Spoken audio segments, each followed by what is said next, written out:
Hi hello welcome to my channel. So ఈరోజైతే మనం chicken curry prepare చేయబోతున్నాం అనమాట. మీకు కూడా ఈ కర్రీ ప్రిపేర్ చేయాలంటే డెఫినెట్గా చేయండి. ఫస్ట్ అయితే ఆనియన్ అండ్ మిర్చి అనమాట తీసుకోవాలి. అండ్ చికెన్ ఉంది. నెక్స్ట్ గ్యాస్ ఆన్ చేసి ఒక గిన్నె గ్యాస్ మీద పెట్టి నేనైతే 2 పావులు ఆయిల్ పోస్తున్నా. అండ్ నెక్స్ట్ వచ్చేసి అది హీట్ అవుతుందా లేదా అనేది చూసుకోవాలి. సో ఇది హీట్ అయ్యే లోపల మనమైతే ఐస్ క్రీమ్ తినేద్దాం గాయస్. చూద్దాం హీట్ అయిందా లేదా అని. ఓకే, హీట్ అయింది. ఆనియన్స్ వేసేద్దాం. ఆనియన్స్ వేసిన తర్వాత చూడండి పచ్చిమిర్చి అండ్ ఆనియన్స్ 2 కూడా వేయాలి. బ్రౌనిష్ కలర్ అవ్వాలన్నమాట అవి end of that moment. So మొత్తాన్ని మంచిగా కలపాలి. నెక్స్ట్ వచ్చేమో అల్లం పేస్ట్ వేయాలి. నేనైతే 1 కిలో చికెన్ తీసుకున్నాను. దానికి తగ్గట్టు అల్లం పేస్ట్ అయితే వేసాను అనమాట. వేసి ఇప్పుడు నేను కలుపుతున్నాను కదా, అలా కలపాలి. ఆనియన్కి మిర్చికి మంచిగా పట్టాలన్నమాట. అంటే పచ్చి వాసన పోవాలన్నమాట.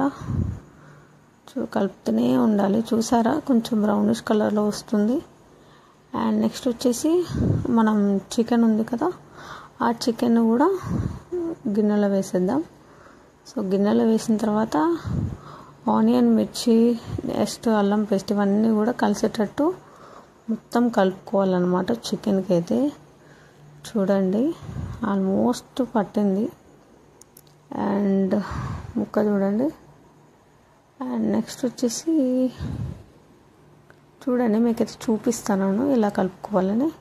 అండ్ కొంచెం టైం అయిన తర్వాత చూడండి ఇలా అయితే ఉడికిపోయిందనమాట ముక్కలు. అంటే ఒక 5 మినిట్స్ తర్వాత 10 మినిట్స్ తర్వాత తీస్తే ఈ టైప్ ఉంటాయి అనమాట. సో ముక్క ఉడికిందో లేదో చూద్దాం. యా అంటే ఒక 40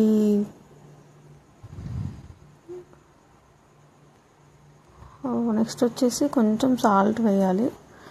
అంటే దానికి తగ్గట్టు మనం కొంచెం తక్కువ వేసుకున్నా పర్వాలేదు, కానీ మరీ ఎక్కువ అయితే వేయొద్దు. ఎందుకంటే మళ్ళీ కష్టం అయితే మనకి ఇబ్బంది కాబట్టి సాల్ట్ వేసిన తర్వాత అయితే మొత్తం కలపాలన్నమాట. కర్రీకి మొత్తానికి పట్టాలి. సో కొంచెం ఆగిన తర్వాత మూసేసి తీసిన తర్వాత చూడండి ఎలా ఉందో. వాటర్ అనేవి కొంచెం కొంచెం భలే వస్తున్నాయి కదా. తర్వాత టర్మరిక్ పౌడర్ వేసుకుందాం. చూడండి సో ఆ కర్రీకి ఎంత తగిద్దో అంత వేయాలి టర్మరిక్ పౌడర్. వేసిన తర్వాత ఇది కూడా మొత్తానికైతే కలుపుకోవాలన్నమాట. చూడండి ముక్కకి మొత్తానికి పట్టాలి టర్మరిక్ పౌడర్.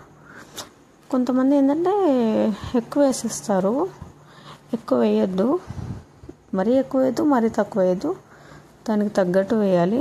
నెక్స్ట్ వచ్చేసి మూత వేసి తీసిన తర్వాత చూడండి ఆవిరి ఎలా ఉందో. ఆసమ్ గైస్, అస్సలు టేస్ట్ మాత్రం వేరే లెవెల్ ఉంటుంది. సో నెక్స్ట్ వచ్చేసి కొత్తిమీర వేయాలి. కొత్తిమీర వేసాను అనమాట. చూసారు కదా కర్రీకి తగ్గట్టే వేసాను కొత్తిమీర కూడా. అండ్ మొత్తాన్ని అయితే కలుపుకోవాలి కర్రీకి. చూడండి గైస్, నేనైతే టర్మరిక్ పౌడర్ ఆనియన్స్ వేసినప్పుడు అసలు వేయను. ఆఫ్టర్ సమ్ టైం అయితే నేను వేస్తాను. ఇక్కడ చూడండి ముక్క ఆల్మోస్ట్ ఉడికిపోయిందనమాట. మనం ఫ్రై చేస్తున్నాం కాబట్టి ఇంకొంచెం ఉడికినా పర్వాలేదు. ఎందుకంటే ఉడికిన ఏంటంటే మరీ మెత్తగా అవ్వదు అనమాట, కొంచెం గట్టిగానే ఉంటుంది ముక్క ఫ్రై చేసేటప్పుడు. ఇప్పుడు మూత పెట్టేద్దాం. మూత పెట్టేసిన తర్వాత ఒక 5 మినిట్స్ తర్వాత తీసేద్దాం. చూడండి ఎలా ఉందో. ఇప్పుడు కారం యాడ్ చేద్దాం అనమాట ఆ కర్రీకి తగ్గట్టు. సో ఇది చూసారా చిప్ప, దీనికి ఒక మెమరీ ఉందన్నమాట. దాని గురించి తర్వాత చెప్తాను. కర్రీకి తగ్గట్టు కారం వేసిన తర్వాత మొత్తాన్ని కలబెట్టుకోవాలి. అడిగైతే ఎక్కువ అంటనివ్వకండి. చూడండి ముక్కలు ఎంత రోమా, అసలు ఎంత మంచిగా స్మెల్ వస్తుందంటే అంత బాగా వస్తుంది. ఫైనల్గా అయితే కర్రీ ఆల్మోస్ట్ ఉడకడానికైతే అయిపోయింది. ఆల్మోస్ట్ ఉడికింది. బట్ మనం ఫ్రై చేస్తున్నాం కదా, ఇప్పుడే కారం వేసాం కాబట్టి కొంచెం టైం పడుతుంది. నెక్స్ట్ వచ్చేసి మసాలా తీసుకోవాలన్నమాట. ఈ మసాలా అయితే హోమ్ మేడ్ అండి. మేమైతే బయట నుండి అసలు మసాలాలు కొనం ఎక్కువ. సో దానికి తగ్గట్టు మరీ ఎక్కువ వేయద్దు, కొంచెం వేయాలి. నెక్స్ట్ వచ్చేసి కలుపుకుందాం. చూడండి పీసెస్ ఎలా ఉన్నాయో. చూస్తుంటేనే నూరు ఊడిపోతుంది కదా అసలు. మరీ అంత అవ్వకండి, అంత టెమట అవ్వకండి. చూడండి గ్రేవీ కూడా మంచిగా వచ్చింది. పీస్ అయితే మస్తు ఉడికింది, అసలు మామూలుగా ఉడకలేదు. So thank you so much guys for watching my video. Please subscribe చేయండి, సపోర్ట్ చేయండి, లైక్ చేయండి, షేర్ చేయండి.